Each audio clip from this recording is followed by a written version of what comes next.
Hallo und herzlich willkommen zu einem neuen Video über F1 2017. Wir machen da weiter, wo wir aufgehört haben. In der Zwischenzeit gab es noch News von Joecap, die hier in einer Infokarte angezeigt werden. Wer das Video nicht gesehen hat, kann da gerne raufklicken. Und jetzt geht es um die Classic Cars, Short Tracks oder Short Layouts und neue Spielmodi. Ich werde euch gleich mit ein Gameplay abspielen. Dort wird im F2007 gefahren. Und ja, es ist ein neuer Spielmodi. Es gibt nämlich 2 Stück davon. Nämlich einen Checkpoint-Modi, den man kennen sollte aus anderen Rennspielen. Und einmal einen Verfolgungsmodus, wo ihr in einem neueren Classic Car startet und die älteren, langsameren Classic Cars jagen müsst und überholen müsst. Und ja, die starten, keine Ahnung, 3 Sekunden, 5 Sekunden, irgendwie so vor euch. Und ja, ich lasse das Gameplay laufen. Das wird auch kommentiert von, ich glaube, Copmasters CEO ist das. Und ja, habt Spaß damit. Bei Fragen wendet euch an die Kommentare und viel Spaß. So I think visually and physically, those are 2 of the areas that have taken leaps and bounds. But also, I mean, you look at the characters there around the car. You know, it's all the things that we're able to give a really strong representation of the sport in the game. So it's, yeah, I mean, that just plays into this being a sports simulation, not just on track. You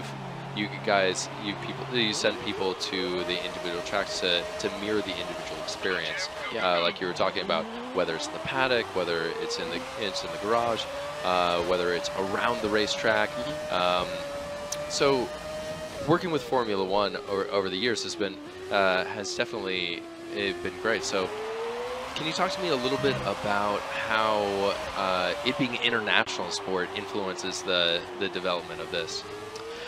So I mean, I think the thing with Formula One is it's got a very strong following in Europe, and you know, through the game we've actually been able to really widen that as well throughout the world. And obviously now there's a lot of interest over here. You know, there's the Haas team, there's, you know, American races. You know, Fernando recently came over and did Indianapolis. You know, I think there's starting to become a real crossover in all of these forms of motorsport, and it's great that we can be part of that, because you know, the gaming audience is quite different to the audience who watch these sports.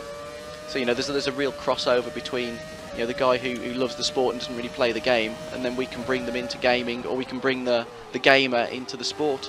Is this late afternoon, or is this early morning? I can't tell. I think this is an afternoon one. Right. And as you can see, we've got it balanced to be quite easy at the moment for the show, so people can get to grips with it. As you can see, we've got some of the classic Ferraris here, and the idea is that I'm in a super dominant 2007 Ferrari, which is up until this year one of the fastest Formula One cars ever built. Well, I just wanted to comment that I like how Michael Bay joined the team and directed those lens flares earlier. It's really the lighting. I'm glad you chose this, because the lighting is really incredible here. Yeah. And one of the things that obviously you're too modest to mention, but you guys make great games, Lee. F1 2016 was a mid-80s Metacritic game. Yeah. It's the highest rating F1 game that I think you guys have ever released. And it's just, from the initial looks, initial impressions, you're just building off of that and creating more and more content in 2017. Oh, definitely. And as you remember, last year we started with some real community feedback. We got the guys in nice and early. They gave us a lot of feedback on what we were doing. We did that even earlier this year. We managed to collate loads of really strong feedback on, you know, areas that they felt passionate about just as well, you know, as much as we do. So that's given us the opportunity to, you know, finesse the game even more. So, you know, talking about building a deeper career, you know, we've added in this year the ability to manage the engine and gearbox. You know, that's such a major component of the sport. It's something we're hearing so much about this season. And we break the engine down into the different components as well, so that the player has to manage certain elements of the car. So it might not, you know, it might not be a complete engine failure. It could just be one particular area. You know, so we give the player that whole. It's like a management mode within the game as well. So we've talked about it being a simulation a lot. We've talked about how true to life, how true to form this game is. But take it from the other side. If I'm a novice in the world of F1, how can this game bring me into the world, bring me into the allure of how sexy these cars are and how fast the sports are and everything? So I think you can probably see from, I'm chatting away to you, and I'm still happily getting around the circuit. I've got a degree of assist on at the moment. Well, you just mentioned you've worked on the game for 9 years. Yeah, I could maybe play it in my sleep, but I'm not particularly paying much attention to what I'm doing here on the track, and yet, the assists are really helping me make those corners. They're really helping me to brake for them. But also we've got, the little tutorials in the game as well. And when you first start playing the game, your initial experience has button prompts to help you learn what you're doing as well. It's because there's an element of people who, like I say for example, somebody like my dad who loves the sport of Formula One. He might want to play the game, but he's not a gamer. And we want to be able to enable him to enjoy it just as well. Perfect. Let's have a quick look at the replay. We'll take a look at some of these beautiful classic cars. All right. So can you walk us through what all cars we're going to see on screen here, if you don't? Oh, you're going to challenge me now. So the player's driving the 2007 Ferrari. There's the 1992 Williams, and then somewhere in there, I think there's a 2002 and a 2004 Ferrari, I believe. I struggle with those two. I can't challenge you on that information, so I'm going to take you at face value. But yeah, the game looks absolutely stunning, stunningly. This is we're actually really close to launch. We're coming out on August 25th. August 25th, yes. And it's a worldwide release, yes. And that's right between two different GPs. Yeah, I mean, it's always a great time to release the game. Yeah, there's always a great window where the excitement around the sport's really good.